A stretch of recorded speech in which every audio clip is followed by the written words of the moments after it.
Welcome back to కాచా kitchen అండి. అందరూ బాగున్నారా? ఇప్పుడు మనం చేసుకోబోయే రెసిపీ జామకాయ పచ్చడి అండి. జామకాయలు 2 మా చెట్టుయేనండి. 2 జామకాయలు, ఒక 20 ఎండుమిరపకాయలు, కొంచెం తగినంత పసుపు, తగినంత ఉప్పు, 4 స్పూన్లు నువ్వులు, ఒక నిమ్మకాయ, జీలకర్ర, మెంతులు, ధనియాలండి. ఇదిగో నూనె అండి. బాండిట్లో కొంచెం నూనె పోసుకున్నాము. ఎక్కువ నూనె పట్టదు, నూనె పోసుకున్నామండి. ఇప్పుడు ఎండుమిరపకాయలు వేపుకుందామండి. స్టవ్ వెలిగించుకొని ఎండుమిరపకాయలు వేపుకుందాం.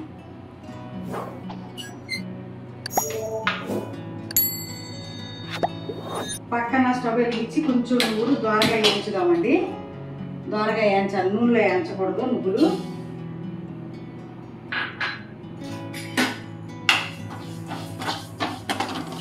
దోరగా వేయించుకోవాలండి. జామకాయ నిలవ పచ్చడి కూడా చాలా టేస్టీగా ఉంటుందండి.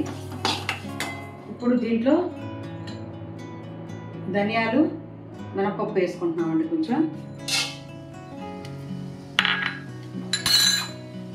కొంచెం జీలకర్ర, ఎండుమిరపకాయలు వేస్తున్నామండి. కొంచెం బాగా ఎర్రగా వేగేదాకా వేయించుకోవాలి. చింతపండు వేయకూడదండి దీంట్లో. చింతపండు వేస్తే టేస్ట్ ఉండదు ఈ పచ్చడికి. నిమ్మకాయ పెట్టుకోవాలి. ఎండుమిరపకాయలు వేగిపోయినాయండి, ఆపేసుకున్నాం. ఇప్పుడు నువ్వుల దగ్గరికి వెళ్దామండి. నువ్వులు కొంచెం దోరగా వేయించుకున్నామండి. దోరగా నువ్వులు వేయించుకున్నామండి.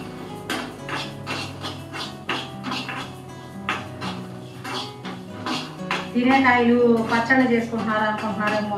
ఇవి ఎప్పటి నుంచో చేస్తున్నామండి ఈ పచ్చడి మేము. నువ్వులు వేగిపోయినాయండి, ఆపేసుకున్నాము. వేపుకున్న నువ్వులు మిక్సీలో వేసుకుంటున్నామండి.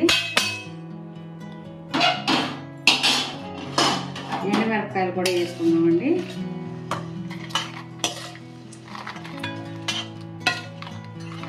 Salt వేసుకుంటున్నామండి, 1 spoon. కొంచెం పసుపు అండి.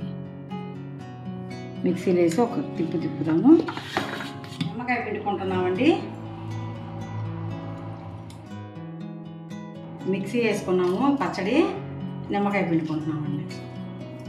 పులుపు ఎంత కావాలో చూసుకొని పిండుకోండి. మీ పులుపు ఎంత తింటారో అంత పిండుకోండి. చింతపండు వేయకూడదు.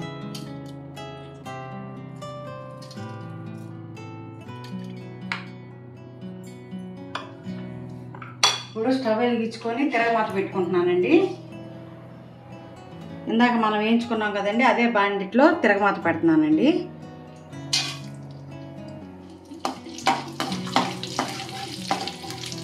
కొంచెం కరివేపాకండి.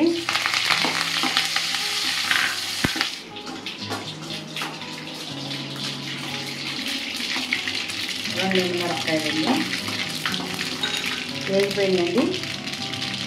పక్కట్లో వేసేస్తున్నాం.